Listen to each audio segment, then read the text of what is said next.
Toxumluq materiallar dərmanlanılır, yığılır ayrıca. Və bu dərmanlanmış toxumlardır. Dərmanlanmış toxumlardır. Manseron qavçu ilə bir də qavçu N. Və bu zərərvericini demək olar ki, heç cür yaxına buraxmır. Bunu yiyir və məhv edir. Dərmanlanmamış kartofları məsləhət edirəm. Yəni bunu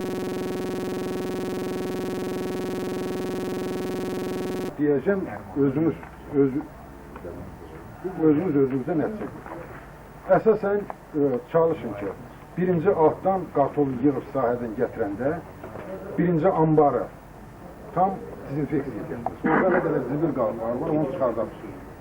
Çünki onun içində olan çıxardın və imkan varsa onu ağar, ambarın içine ağar. Ambar deyəndə bizim balaca otaqlarda yapmasalım. Çalışın onu ağar. Ve orada imkan varsa bir dimaşaşlıya satılır magazinlerde yaransın ve imkan yoksa bir maksimum salın. Dezinfeksiya məqsədi, yani maksimum. Bu da imkan yoksa da. Hiç olmasa kükürt yandırır içeride ki onun ne kadar orada zarar vereceği hissələri var, onlar məhv olunsun. Kartol koymamışdan qabaqca. Koymamışdan qabaq. Qalan ikinci tədbirlər əsasən dediyim kimi otdan samanın altına üstüne. Çünkü Yusuf gedib ona yaxınlaşa bilməz.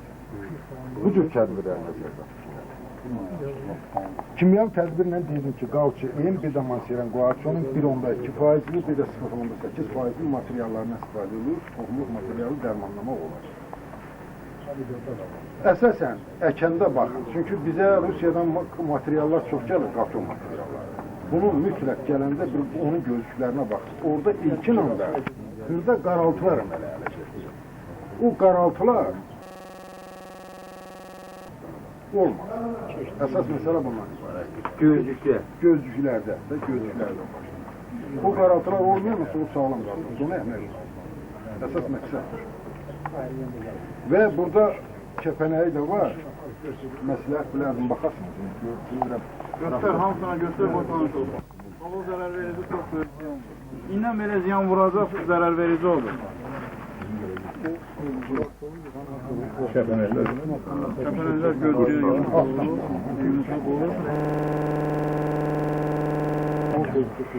Biz elə bilik kəpənəklər o qurt qulaqlığı içindədir, oradan çıxanda kəpənəkdir.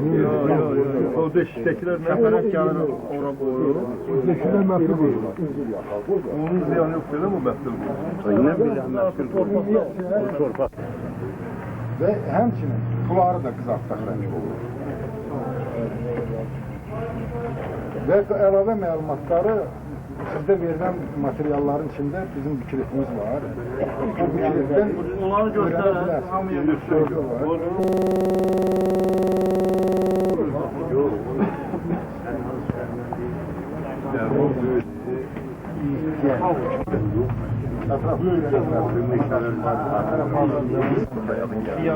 Yok, İlken.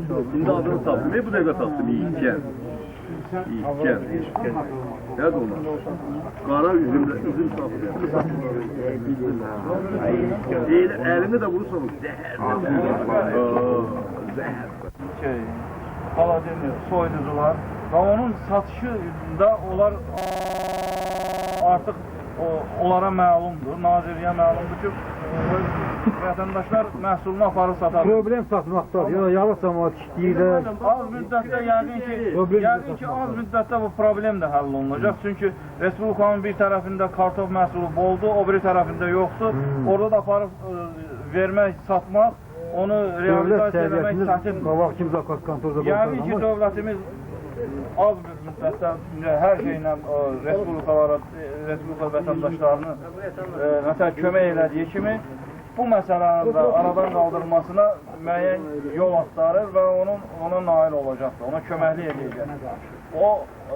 Bu məlum məsələdir.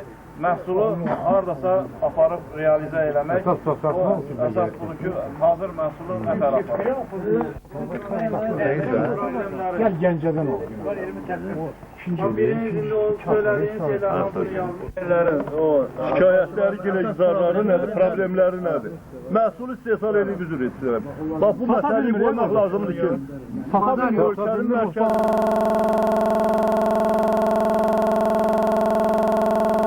Osman bazarları əgər mümkün deyilsə də bu cəmaatlar ötəri bir ayrı bazar açdılar. Oradakı reketlər gelsin, özü reketliğini eləsin. Bu yazıq adamlar apardığı malı bir tərəfdə rahat o cəmaata satsınlar, qayışlar gəlsinlər.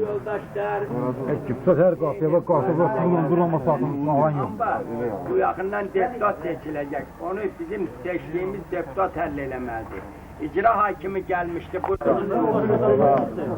Hektara 10-12 kilogram hesabıyla.